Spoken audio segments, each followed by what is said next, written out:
अब हम बात करेंगे वर्म डिसीज, यानी कि हेलमिंथिक डिसीज, वर्म्स की वजह से होने वाली बीमारियां। ठीक है, अब इसमें दो वर्म्स हमें पढ़ने हैं। इसमें जो पहला वर्म है वो बड़ा वर्म है एंड दूसरा जो वर्म है बहुत छोटा वर्म होता है। ठीक है, तो पहला जो वर्म होता है उसकी बात अगर हम करेंगे तो यहाँ पे देखिए एस्केरियासिस। इसमें अगर आप देख रहे हो तो यहाँ पे क्या दिख रहा है आपको, पेट में दर्द ही दिख रहा है, राइट। तो इस डिसीज का जो मेन कंप्लेन होता है वो पेट में दर्द, ऐसा कंप्लेन होता है। ठीक है, अब इस डिसीज का जो पॉजिटिव ऑर्गेनिज्म है that is a common round worm, या इसका जो साइंटिफिक नाम है दैट इज एस्केरिस लम्ब्रिकोइडेस हम इसको बोलते हैं, या कॉमन राउंड वर्म बोलते हैं। अब राउंड वर्म क्यों बोलते हैं आपको पता है, इसके बॉडी का अगर हम सेक्शन लेंगे that is basically round and that's why it is called as a roundworm. इसकी जो थिकनेस होती है, हमारा जो लिटिल फिंगर है उसके नियरली हाफ होता है एंड इसका जो लेंथ रहेगा नियरली 10 to 15 सेंटीमीटर तक ये रह सकता है। ठीक है, बड़ा वर्म होता है, आंखों से दिख भी जाता है, राइट। अब इसका इन्फेक्शन कैसे होता है, फैलाव कैसे होता है? बेसिकली इसका इन्फेक्शन जो होता है ये इसके एग की वजह से होता है, राइट। अमीबा का इन्फेक्शन सिस से हो रहा था, मलेरिया का इन्फेक्शन स्पोरोसाइट से हो जाता था। अब इसका जो है इन्फेक्शन कैसे हो रहा है, एग से हो रहा है। अब इसके एग जो होते हैं सॉइल में होते हैं। जो भी इंसान को इन्फेक्शन होता है उसका स्टूल पैसे होता है एंड वो स्टूल अगर ओपन सॉइल में गया है तो उस सॉइल में इसके एग आ जाता है। इस सॉइल में अगर कोई सब्जियां वगैरह उगाई गई तो वहाँ से ये इन्फेक्शन हमें ट्रांसमिट होता है। बच्चों में इन्फेक्शन ये ज़्यादा होता है क्योंकि बच्चे मिट्टी खाते रहते हैं, राइट। अब इसका इन्फेक्शन एग से होगा। अब ये अगर हमारे इंटेस्टाइन में जाता है तो ये एसिड में रेजिस्टेंट होते हैं एंड ये जाता है हमारे स्मॉल इंटेस्टाइन। तो इसमें आपको बात याद रखनी है, इसका जो इन्फेक्शन साइट कौन सा है, स्मॉल इंटेस्टाइन। अमीबा हमने देखा लार्ज इंटेस्टाइन, इसमें small intestine, right. Small intestine में ये एग आने के बाद इनका हैचिंग म्हणजे क्या है, अंडे से उसका जो छोटा बच्चा है। अब इनका छोटा बच्चा कौन है, इसको हम बोलते हैं लार्वा, राइट। ये लार्वा यानी कि छोटा वर्म बाहर आएगा into the small intestine and ये वर्म बेसिकली यहाँ पे उतना अच्छी तरह से पनप नहीं पाता, उसकी ग्रोथ यहाँ पे अच्छी नहीं होती। इसकी ग्रोथ के लिए हाई अमाउंट ऑफ ऑक्सीजन चाहिए होती, तो हाई अमाउंट ऑफ ऑक्सीजन उसको इंटेस्टाइन में नहीं मिलता। अब किस ऑर्गन में मिलता है आपको पता है, हमारे मोस्ट ऑफ द ऑक्सीजन हमारे किस ऑर्गन में है, हमारे लंग्स में। तो इसलिए ये हमारे इंटेस्टाइन को डायरेक्टली पियर्स करता है। अब ये कोई यूनिसेलुलर नहीं है, मल्टी सेलुलर है, बड़ा वर्म है, राइट। एंड ये अगर डायरेक्टली हमारे इंटेस्टाइन को होल कर रहा है तो डैमेज बड़ा होगा एंड यहाँ से कंटिन्यूअस ब्लीडिंग होने लगता है एंड इसकी वजह से आपका ब्लड लॉस होता है, आपको अनीमिया भी हो सकता है, आपके पेट में तो दर्द बहुत सीवियर होता है, ठीक है, राइट। अब यहाँ से ये पियर्स करके ये पहुँच जाता है इनटू लंग्स, राइट। अब लंग्स में इसकी ग्रोथ होने लगती है क्योंकि यहाँ पे ऑक्सीजन बहुत मात्रा में है, एयर बहुत ज़्यादा है एंड ग्रो होते हुए ये यहाँ से आपके ब्रोंकियोल्स, ब्रोंकाई, ट्रकिया से लैरिंग्स एंड फिर से into stomach and small intestine, ऐसा इसका मार्गक्रमण होता है। यानी कि फिर से ये लंग्स से कहाँ पहुँच जाएगा, स्मॉल इंटेस्टाइन। तब तक इसकी साइज लार्वा से अडल्ट वर्म में वो तब्दील हो जाती है, राइट। अब देखो इसमें दो सेक्सेस होते हैं, male sex as well as female and इनके मेटिंग के बाद the female here lays eggs, यानी कि यहाँ पे फीमेल बहुत सारे अंडे देती है at a time 200 to 300 eggs at a time and this cycle can be repeated after every 2 to 3 days, यानी कि यहाँ पे बहुत सारे एग्स बने लगते हैं एंड इसमें से कुछ एग्स जो है फिशेस में चले जाते हैं एंड कुछ एग्स यहीं पे हैच हो जाते हैं। अब यहीं पे हैच हो जाएंगे तो यहाँ पे इतने सारे वर्म बन जाएंगे। अब ये सारे वर्म और इंटेस्टाइन को पियर्स करते हैं। अब एक साथ इतने सारे कर रहे हैं, मतलब कितना डैमेज होगा सोचिए, राइट। ब्लीडिंग भी बहुत ज़्यादा होगा, आपको अनीमिया भी और ज़्यादा होगा, पेट में दर्द भी बढ़ जाएगा, राइट। एंड ये फिर से उनका मार्गक्रमण यहाँ से लंग्स से फिर से आपका ट्रकिया, ब्रोंकाई एंड वहाँ से फिर से एंड यहाँ तक बहुत सारे अभी अडल्ट वर्म आ जाते हैं एंड यहाँ पे अडल्ट वर्म आने के बाद बहुत सारे फीमेल्स अभी है तो ये बहुत सारे एग्स देते हैं। Every female 200 to 300 eggs and that every female again repeated it to 2 to 3 days, यानी कि यहाँ पे बहुत सारी संख्या बढ़ जाती है। अब इतने सारी संख्या बढ़ने की वजह से यहाँ पे बहुत सारे वर्म बन जाते हैं, इतने वर्म यहाँ पे बन जाते हैं कि ये हमारे पूरे इंटेस्टाइन को ब्लॉक ही कर देते, राइट। ये हमारे खाने से कॉम्पीट करने लगते हैं। जैसे हम खाना खाएंगे, डाइजेशन तो हम करेंगे, एब्सॉर्प्शन ये करेंगे, इसके वजह से आप वीक बन सकते हो, राइट। एंड आपका बाकी तो मैंने सिम्टम बताया एंड एक स्टेज ऐसी पहुँच जाते हैं कि ये इतने बढ़ जाते हैं कि एक दूसरे में अटक जाके पूरी तरह से ब्लॉक हो जाते हैं। अब यहाँ से आपका खाना पीना बंद, राइट। एंड ऐसे कंडीशन में आपकी डेथ भी हो सकती है, राइट। भाई बेसिकली इतनी नौबत नहीं आती क्योंकि मोस्ट ऑफ दी पेशेंट्स जो है ये स्टूल में वर्म देख लेते हैं एंड इसकी वजह से वो उनका डायग्नोसिस हो जाता है, अर्ली ट्रीटमेंट हो जाती है।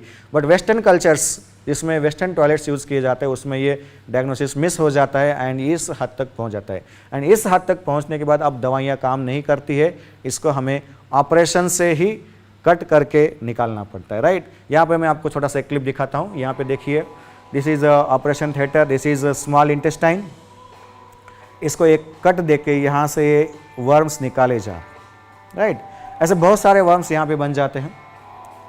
यहाँ पे जो आप ट्रे देख रहे हो ऐसे 5-6 ट्रे यहाँ पे भर जाते हैं, बहुत सारे ट्रे होते हैं यहाँ पे, राइट। एंड ये सारे बहुत सारे वर्म होते हैं, तो ये ऑपरेशन करके निकालना पड़ता है, इनकी दूसरा कोई इलाज नहीं होता। तो बेसिकली इस स्टेज तक ये डिसीज़ पहुँचना ही नहीं चाहिए, इसका ख्याल करना चाहिए, राइट। चलो तो अभी आगे चलते हैं। देखो कितने सारे बड़े,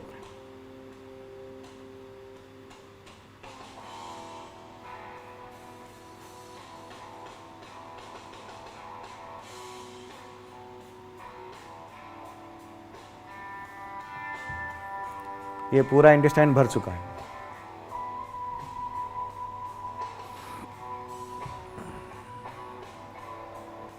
राइट। चलो आगे चलते हैं, राइट। तो इसके समरी में हम चलेंगे, राइट। समरी में जैसा कि आपको याद आ रहा है, the pathogen is Ascaris lumbricoides, ठीक। देन रूट ऑफ एंट्री कौन सा रहेगा, फूड एंड वाटर। अब इसमें इन्फेक्शन कहाँ से होगा, एग से होगा, ठीक है। Then site of infection, it is a small intestine. Symptoms, internal bleeding, आप ब्लीडिंग क्यों हो रहा है आपको समझ में आया। अब उसकी वजह से अनीमिया भी होगा, आपके इंटेस्टाइन के मसल्स में पेन भी होगा, बहुत सारा फीवर तो आएगा ही, ठीक। देन कॉम्प्लिकेशन क्या हो सकता है, अभी अभी आपने देखा blockage of the intestinal passages में हो सकता है। एंड डायग्नोसिस जो होगा इसका फिर से स्टूल एग्जामिनेशन, यानी कि इसमें भी फिर से हम स्टूल को अंडर द माइक्रोस्कोप देखते हैं। इसमें अगर हमें एग्स मिलते हैं स्टूल में, बेसिकली मैंने बताया कि इस लेवल तक हमें जाने की ज़रूरत नहीं होती है। जो पेशेंट्स होते हैं स्टूल में वर्म देख ही लेते हैं, राइट। एंड वो देख नहीं अगर पाते हैं तो स्टूल एग्जामिनेशन करना पड़ता है। स्टूल में अगर हमें एग्स मिल रहे हैं तो that is the diagnosis. And इसका जो प्रिवेंशन है वही आपका food and water hygiene and avoid open year defecation, ठीक है। तो ये हो गया आपका बड़ा वर्म। अब हम बात करेंगे छोटे वर्म, राइट। वर्म तो छोटा है लेकिन इसका डिसीज बहुत बड़ा है, right. And that is filariasis और एलिफेंटियासिस जिसको हम बोलते हैं। बेसिकली इसमें हमारे जो पैर है ऐसे एलिफेंट की तरह हो जाते हैं, that's why it is called as elephantiasis, ठीक है।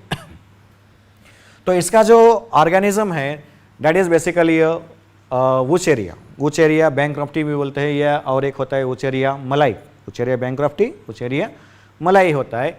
अब ये इसका वर्म है, ये इस वर्म को देखने के लिए हमें माइक्रोस्कोप की आवश्यकता होती है। ये बहुत छोटा वर्म होता है, सारे आंखों से हमें दिखने वाला नहीं है। ये हमारे ब्लड में भी हमें मिल जाता है, ब्लड स्मीयर से हम इसको डायग्नोसिस कर सकते हैं, राइट। यहाँ पे आप कंपेयर कर सकते हो, these are your neutrophils and ये उसके हिसाब से आपका ये वर्म यानी कि बहुत बड़ा नहीं होता है, ये बहुत माइक्रोस्कोपिक होता है, इसलिए इसको हम माइक्रोफाइलेरिया भी बोलते हैं। याद रखिए माइक्रोफाइलेरिया। एंड इसी स्टेज से इसका इन्फेक्शन हमें होता है, क्योंकि इस स्टेज में अगर ये फीमेल क्यूलेक्स, अब यहाँ पे भी ये मस्किटो से होता है लेकिन कौन सा क्यूलेक्स, वो भी कौन सा फीमेल क्यूलेक्स मस्किटो में, अगर इस स्टेज में लार्वा स्टेज में या माइक्रोफाइलेरिया स्टेज में है एंड इस स्टेज में अगर वो हमें मस्किटो काटता है तो हमारे बॉडी में ये लार्वा स्टेज में एंट्री करता है, यानी कि इन्फेक्शन स्टेज कौन सा है, लार्वा है। याद रखिए इन्फेक्शन स्टेज इज लार्वा, ठीक है। अब ये हमारे बॉडी में आने के बाद इनके जो फेवरेट साइट होती है ये हमारे बॉडी लिम्फेटिक्स यानी कि लिम्फेटिक वेसल्स होते हैं, right. And in lymphatic vessels में ये बढ़ते रहते हैं एंड इसके अडल्ट वर्म बन जाते हैं। अब यहाँ के जो फीमेल है that is not oviparous, it is a viviparous, यानी कि ये कोई एग ले नहीं करती, ये डायरेक्टली बेबी को यानी कि छोटे वर्म को जन्म देती है, that is called as microfilaria. आप यहाँ पे देख पा रहे, ठीक है। अब इस माइक्रोफाइलेरिया स्टेज में अगर ये ब्लड में हमारे है एंड इस स्टेज में अगर कोई मस्किटो क्यूलेक्स आपको काटता है तो उसके बॉडी में ये ट्रांसमिट हो जाएगा एंड ये अगर दूसरे और किसी को काटता है तो उससे ये इन्फेक्शन हो जाता है। अब देखो इस डिसीज में आपको साइकिल कोई नहीं पूछता, बट जरा यहाँ पे आपको कुछ बातें बताऊंगा। देखो अगर इस डिसीज में अगर हम देखने की कोशिश करेंगे डेफिनेटिव होस्ट इसमें कौन सा मिल रहा है आपको, जरा केयरफुली सोच के बताइए। Definitive host in filarial infection, definitive host यानी कि जिसमें सेक्सुअल साइकिल हो रहा है, यस ऑब्वियस ह्यूमंस। तो इसमें humans are definitive host, right. And mosquito में सिर्फ एसेक्सुअल रिप्रोडक्शन हो रहा है, that's why it is a intermediate, this is a contrast point to malaria. Malaria में human was intermediate and mosquito was definitive, but इसमें human is definitive and mosquito it is intermediate. बात clear हो गई, यहाँ पे confuse मत कीजिए, ठीक है। चलो आगे चलते हैं। अब यहाँ पे देखिए, इनकी साइकिल हमें ज़्यादा नहीं पढ़नी, बस ये दो बात याद रखिए कि डेफिनेटिव कौन सा है, इंटरमीडिएट कौन सा है। अब ये जो जैसे मैंने बताया, ये जो ऑर्गेनिजम्स है या पैथोजन है, ये हमारे बॉडी लिम्फेटिक्स में रहते हैं। देख रहे हो, हमारे बॉडी में ये सारे लिम्फेटिक वेसल्स है एंड इन लिम्फेटिक वेसल्स में ये रहते हैं एंड रहते रहते बहुत दिनों तक रहते हैं, ज़्यादा दिनों तक रहते हैं। ये डिसीज़ बहुत स्लो चलता है, राइट। स्लो चलने वाले डिसीज़ को हम शब्द देते हैं क्रोनिक। इसका शब्द का मीनिंग याद रखिए, स्लो प्रोग्रेसिंग अगर हो रहा है that is called as a chronic disease, right. And धीरे धीरे धीरे ये हमारे लिम्फेटिक्स में रहते हुए इन लिम्फेटिक्स को डैमेज कर देते हैं, राइट। अब लिम्फेटिक वेसल अगर आपके डैमेज हो गए, what is the main purpose of your lymphatic vessels? आपके टिश्यूज में से इंटरस्टिशियल फ्लूइड जो एक्सेस है उसको बैक टू द सर्कुलेशन लेके आना, राइट। आपके टिश्यू फ्लूइड को वापस लेके आना, ये इनका काम होता है। एंड ये अगर ब्लॉक हो गए, समझो कि यहाँ की अगर लिम्फेटिक वेसल अगर ब्लॉक हो गए, तो यहाँ का जो टिश्यू फ्लूइड है क्या वो रिटर्न करेगा? नहीं करेगा, वो यहीं पे जमता रहेगा। एंड टिश्यू फ्लूइड अगर आपका किसी ऑर्गन में जम रहा है तो उसको हम बोलते हैं एडिमा, राइट। अब ये इन्फेक्शन कोई भी लिम्फेटिक वेसल में हो सकता है, बट मोस्ट कॉमनली ये होता है into lower limbs and external genital organs, right. क्योंकि बेसिकली इनको हमारे बॉडी के कूलर पार्ट पसंद है, यानी कि जहाँ पे टेम्परेचर कम है ये पार्ट्स इनको ज़्यादा पसंद आता है एंड वो हमारे lower limbs and external genital organs होते हैं। बात समझ में आ रहा है? इसलिए कॉमनली उनमें दिखते हैं, ऐसा नहीं कि बाकी जगहों पे नहीं होता है, होता है, बट कॉमनली कहाँ पे ऑब्जर्व होता है? Lower limbs and external genital organs में होता है। एंड उनमें टिश्यू फ्लूइड जो है वापस सर्कुलेशन में नहीं आता, वहाँ पे जमा होते रहता है एंड वो ऑर्गन स्वेल होने लगता है, स्वेल होता रहता है, बहुत ज़्यादा स्वेलिंग होता है। अब बहुत ज़्यादा अगर हो रहा है तो उसको हम शब्द यूज़ करते हैं ग्रॉस, उसको हम शब्द यूज़ करते हैं ग्रॉस। ऑर्गन बढ़ रहा है, उसकी मार्फोलॉजी बिगड़ रही है, डिफॉर्मेशन हो रहा है। बात समझ में आ रहा है? तो इस तरह से इसमें हमारे लोअर लिम्ब कुछ इस तरह से हो जाते हैं। देख रहे हो आप, हमारे लोअर लिम्ब बहुत बड़े बड़े हो गए, यानी कि एलिफेंट के जैसे हो गए। That's why it is also known as elephantiasis या फाइलेरियासिस। बात समझ में आई? चलो इसको समरी फॉर्म में ही हम कैच करेंगे। अभी समरी फॉर्म में अगर हम देखेंगे तो पैथोजन कौन सा है? Wuchereria malayi as well as Wuchereria bancrofti, ठीक है। कैसे एंट्री कर रहा है आपके बॉडी में? Biting of female Culex mosquito, याद रखिए क्यूलेक्स, ठीक है। साइट ऑफ इन्फेक्शन कौन सा है? आपकी बॉडी के लिम्फेटिक वेसल्स, ठीक। सिम्टम्स क्या आ रहे हैं? Slowly developing chronic inflammation of the organ lymphatics. Chronic मैंने बताया कि भाई स्लो जो चल रहा है that is called as chronic and resulting in gross deformity. Gross यानी कि बहुत ज़्यादा अमाउंट में डिफॉर्मिटी। आपने देखा अभी पैर कैसे हो रहे, ठीक है। अब ये मोस्ट कॉमनली कहाँ पे होता है? Lower limbs and external genital organ, external genital, ठीक है। एंड इसका जो है आपको देखना है तो डायग्नोसिस जो हम करते हैं that is blood smear examination. इसमें आपको एक बात बताऊंगा, यह बात आपको एम्स में पूछता है, नीट में नहीं, ठीक है। बात क्या है? ये जो ब्लड स्मीयर एग्जामिनेशन है ये दिन में हम कभी भी नहीं कर सकते। इसका सैम्पलिंग हमें रात में ही करना पड़ता है। रात में यानी कि रात के 10 बजे से सुबह के 2 बजे के बीच। इसको हम एक शब्द भी देते हैं that is called as midnight sampling. अब ये ऐसा क्यों? बात क्या है, ये जो इनके माइक्रोफाइलेरिया होता है ये ब्लड में दिन भर नहीं होते, राइट। यह सिर्फ रात में ही क्यों? क्योंकि रात में ज़रा पीएच हमारे ब्लड का थोड़ा सा कम हो जाता है एंड उनको फेवरेबल होता है, इसलिए रात में ही वो लार्वा ब्लड में आते हैं, बाकी टाइम पे वो लिम्फेटिक वेसल्स में होते हैं। इसलिए इसमें सैम्पलिंग जो हमें करना पड़ता है रात में। शब्द याद रखिए, मिड नाइट सैम्पलिंग, ठीक है। एंड इसका जो प्रिवेंशन है वही प्रिवेंशन ऑफ मस्किटो बाइट। तो बेसिकली यहाँ पे आपके हेलमिंथिक डिसीज खत्म होते हैं। अभी हम बात करेंगे फंगस से होने वाले बीमारियों की, यानी कि फंगल डिसीजेस, ठीक है। अब वैसे बहुत सारे फंगस हमारे एनवायरनमेंट में है, लेकिन सभी फंगस हमें इन्फेक्ट नहीं करते, राइट। तो फंगस बेसिकली सेप्रोफाइटिक होते हैं, यानी कि ये डेड एंड डिकेइंग मटेरियल पे जिंदा रहते हैं, आपने पढ़े हो, ठीक है। अब हम तो कोई डेड नहीं, ये हमारे में इन्फेक्शन कर रहे हैं, हाँ। लेकिन बात यह है कि हमारा जो स्किन का पार्ट है that is a keratin, right, that is a dead part and इसके ऊपर ये पलते रहते हैं, ठीक है, राइट। तो सभी फंगस हमें इन्फेक्ट नहीं करते, उसमें से कुछ ही फंगस हमें इन्फेक्ट करते हैं। इनको आपको याद रखना है, केयरफुली याद रखिए। माइक्रोस्पोरम, देखो ये शब्दों को आपको परफेक्ट याद रखना है, क्योंकि करेक्ट इनकरेक्ट वाले जो एमसीक्यू होते हैं उसमें इस माइक्रो को मैक्रो कर देते हैं। अगर आपका डिटेल रीडिंग नहीं है तो यहाँ पे आपका एमसीक्यू गलत हो सकता है, राइट। तो this is a micro not macro, spelling देखिए केयरफुली, ठीक है। अब ये दो याद करना आपके लिए बहुत आसान है, ट्राइकोफाइटॉन एंड एपिडर्मोफाइटॉन। देखो हमारे स्किन के पार्ट यानी कि हेयर को हम बोलते हैं ट्राइकस में इन्फेक्ट करने वाला ट्राइकोफाइटॉन, एंड हमारा एपिडर्मिस इसमें इन्फेक्ट करने वाला एपिडर्मोफाइटॉन, ऐसे हम बात कर सकते हैं। तो बेसिकली ओवरऑल बात क्या होगी, ये सारे हमारे स्किन में ही इन्फेक्ट कर रहे हैं, स्किन यानी कि derma, right, and that's why इन सभी को हम एक साथ डर्मेटोफाइट्स भी बोल सकते हैं, राइट। तो बेसिकली इनका इन्फेक्शन होने के बाद हमारे स्किन में आपको ऐसे टिपिकल लीजन मिलता है, जिसको देख के हम पहचान सकते हैं कि भाई ये कौन सा इन्फेक्शन है, राइट। इसमें आपको ऐसे सर्कुलर रिंग लाइक फॉर्म में लीजन मिलते हैं। बेसिकली बात शुरुआत कैसे होती है, शुरुआत छोटे से होती है, यहाँ पे पहले छोटा लीजन होता है, ये लीजन आपका ऐसे दिन ब दिन रिंग फॉर्म में बढ़ते रहता है, ये रिंग फॉर्म में, सॉरी चलो बेटा ये काम नहीं कर रहा, ठीक है। तो रिंग फॉर्म में ये बढ़ते रहता है, एंड इसमें ये जो है इंटरनल पार्ट डैमेज होके क्लियर होते रहता है, एंड ये जो रेड कलर की आप मार्जिन देख रहे हो, ये रेड कलर की मार्जिन ऐसे रिंग फॉर्म में बढ़ने लगती, राइट। अब ये रिंग फॉर्म में लीजन बढ़ता है, दैट्स वाई पुराने लोगों ने इसको एक टर्म दिया था रिंग वर्म, राइट, क्योंकि ये रिंग फॉर्म में बढ़ रहा है, लेकिन ये मिसनोमर है। मिसनोमर यानी कि टर्म तो गलत है हम, लेकिन यूज करते हैं, बात समझ में आ रहा है। तो इसमें कोई वर्म नहीं है, it is a fungal infection. Ring worm इसको बोलते हैं, लेकिन इसमें कोई वर्म नहीं है, it is a fungal infection, right. तो ये हो गया। अब ये स्किन में ऐसे होता है, अब ये आपके बॉडी में कहीं पे भी हो सकता है, एंड इसका जो कैरेक्टरिस्टिक होता है, इसमें ईचिंग बहुत होती है, सीवियरली ईचिंग के लीजन होते हैं, एंड जब हम इसको खुजली करेंगे तो यहाँ से आपके स्किन के ऐसे फ्लेक्स निकलने लगते हैं, राइट, स्केल्स निकलने लगता है। This is a typical character of this lesion. Body में ये कहीं पे भी हो सकता है, जहाँ जहाँ स्किन है वहाँ पे ये हो सकता है, बट मोस्ट कॉमनली ये उन जगहों पे होता है, केयरफुल ध्यान दीजिए।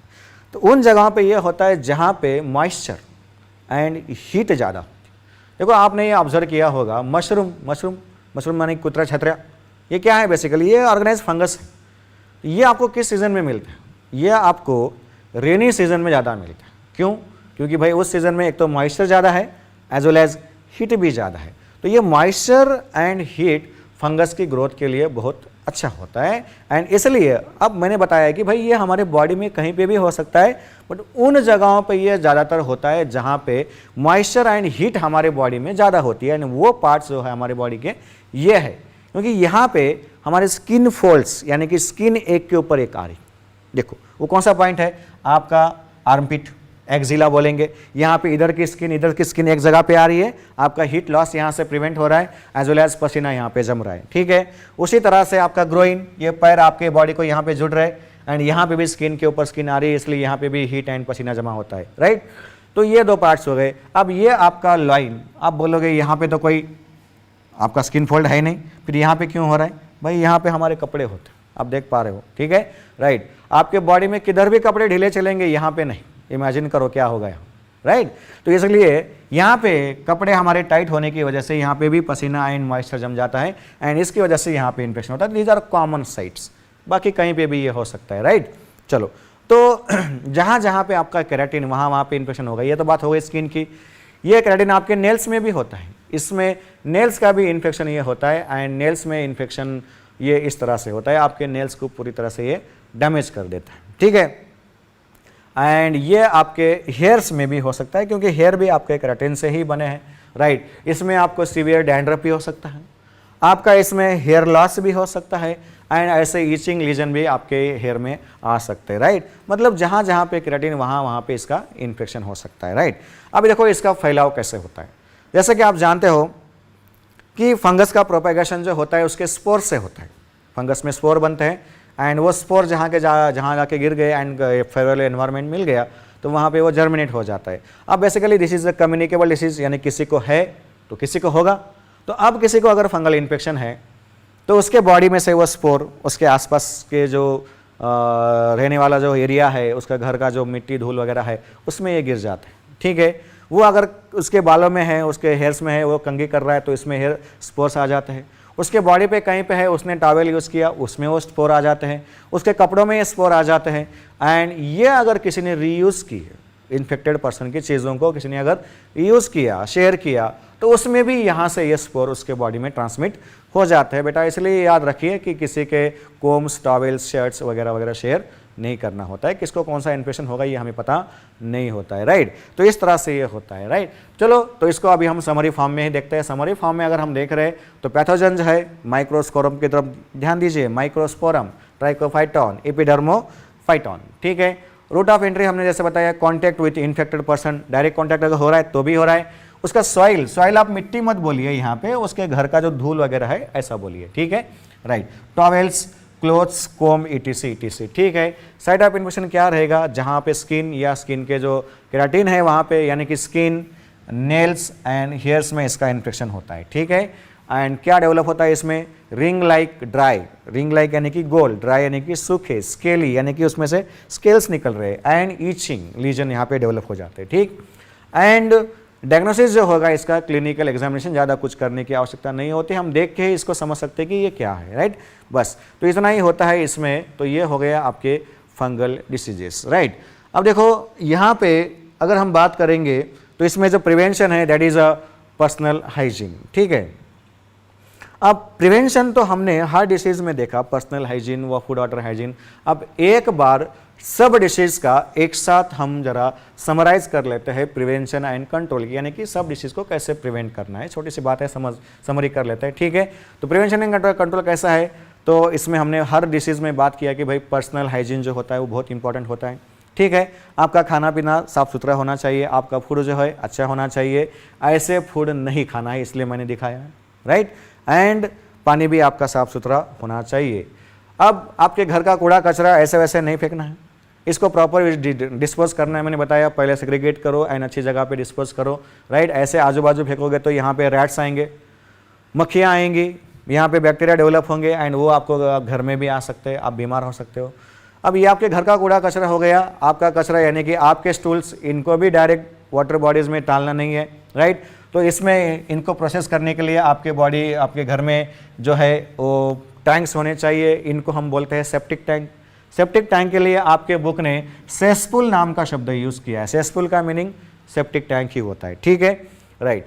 चलो, आपके पीने का पानी जो आ रहा है जिस रिजर्वायर से, यानी कि जिस टंकी से आ रहा है, उसका भी क्लीनिंग पीरियडिकली होना चाहिए, साफ़ सुथरा होना चाहिए, ये ज़रूरी होता है, ठीक है, राइट। उसके बाद पब्लिक कैटरिंग, यानी कि जहाँ पे बहुत सारे लोग एक साथ खाना खा रहे, वहाँ पे सावधानी और ज़्यादा होनी चाहिए, क्योंकि यहाँ पे अगर सावधानी बरती नहीं गई तो एक साथ हज़ारों लोग बीमार हो सकते हैं। एक साथ अगर हज़ारों लोग बीमार हो गए तो कोई भी मेडिकल फैसिलिटी पूरी नहीं पड़ेगी, क्योंकि एक हॉस्पिटल में आप कितने भर्ती करोगे, ये बात समझ में आ रहा है। तो इसलिए जहाँ पे ज़्यादा लोग बहुत ज़्यादा लोग एक साथ खाना खा रहे हैं तो वहाँ पे पूरी तरह से हाइजीन होना चाहिए। आप देख पा रहे हो यहाँ पे ये लोग जो है पूरी तरह से एप्रन्स पहने हुए हैं, कैप्स पहने हुए हैं, हाथों में ग्लोव्स पहने हुए हैं, यानी कि इन्फेक्शन फैले नहीं, ठीक है। एंड वेक्टर्स जिनकी वजह से इन्फेक्शन फैलता है, यानी कि जो इंसेक्ट, मैकेनिकल वेक्टर या बायोलॉजिकल वेक्टर, इनका भी कंट्रोल बहुत ज़रूरी है। मक्खियाँ जहाँ पे गंदगी है वहाँ पे आती है, इसलिए गंदगी मत कीजिए। रैट्स के ऊपर ये रैट फ्ली होता है, इसलिए रैट को पनपने देना नहीं है। अब बात करेंगे थोड़ा सा मस्कीटो की। मस्कीटो ही है जो इंसेक्ट हमें इंसानों को बहुत ज़्यादा बीमार करवाते हैं, राइट। अब बेसिकली आप जानते हो मस्कीटो को रोकना है तो उसकी पहले उत्पत्ति रोकिए। इसकी लाइफ साइकिल जो होती है पानी में होती है, इसलिए हफ्ते में एक ड्राई डे अगर हर कोई रखता है, ड्राई डे यानी कि मीनिंग ठीक से लीजिए, यानी कि हमारे घर का जो पूरा पानी है, एक दिन पूरा पानी मतलब निकाल देना है, पूरे जो हमारे स्टोरेज टैंक्स है उसको पूरा खाली कर देना है। क्योंकि बेसिकली बात क्या होती है, इनकी लाइफ साइकिल जो पानी में होती है वो नियरली 10 से 12 दिन की होती है, राइट। एंड अगर हम 8 दिन में एक बार वो पानी पूरा खाली कर रहे हैं तो ये साइकिल उनकी मतलब वो साइकिल में हम अटका डाल देते हैं, यानी कि उस साइकिल को हम ब्रेक कर देते हैं, राइट। एंड वो मस्कीटो डेवलप नहीं होते हैं, ठीक है। तो ये बात हो गई हमारे घर के पानी की, घर के स्टोरेज की। बट जो पानी जहाँ से हमें पीने के लिए पानी आता है, लेके जैसे कि हम अगर नांदेड़ में देखेंगे तो विष्णुपुरी डैम है या कोई भी कोई डैम है, क्या उसको हम 7 दिन में खाली कर सकते हैं? नहीं कर सकते। तो फिर ऐसे जगह पे हम क्या करेंगे? तो ऐसे जगह पे हम ऐसे फिश यूज़ कर सकते हैं, क्योंकि उस पानी में हम इंसेक्टिसाइड नहीं डाल सकते, राइट। वो पीने का पानी है, राइट। तो वहाँ पे हम ऐसे फिश यूज़ करते हैं जो फिश इनके लार्वा को खाते रहते हैं। ये तो आप भी जानते हो, इनको गंबूजिया फिश या गप्पी फिश बोलते हैं। बट यहाँ पे मुझे एक शब्द आपको पढ़ाना है, इस कंट्रोल को हम बायोलॉजिकल कंट्रोल बोलते हैं, ये बात याद रखिए। तो this control is known as biological control of the mosquito is done by guppy fish और गंबूजिया फिश, राइट। इनको आपके घर में आने नहीं देना होता है, इसके लिए आपको आपके दरवाजे खिड़कियों पे ऐसे नेट्स लगाने, स्क्रीनिंग करना होता है। जहाँ पे आप सो रहे हो वहाँ पे मस्किटो नेट यूज़ कीजिए, this is the safest method, right. अब जहाँ पे इनकी और पैदाइश होती है यानी कि राइस फील्ड यानी कि आपको पता है यहाँ पे अगर हम देखेंगे तो घुटने जितना पानी होता है, राइट। एंड इतना अगर पानी है तो वहाँ पे मस्किटो डेवलप होते हैं, तो हम वहाँ पे इंसेक्टिसाइड स्प्रे कर सकते हैं, राइट। इसकी वजह से मस्किटो नहीं आएंगे। अब नेक्स्ट तरीका जो डिसीज़ के प्रिवेंशन का है जिसकी हमने बात की थी, that is a vaccination, right.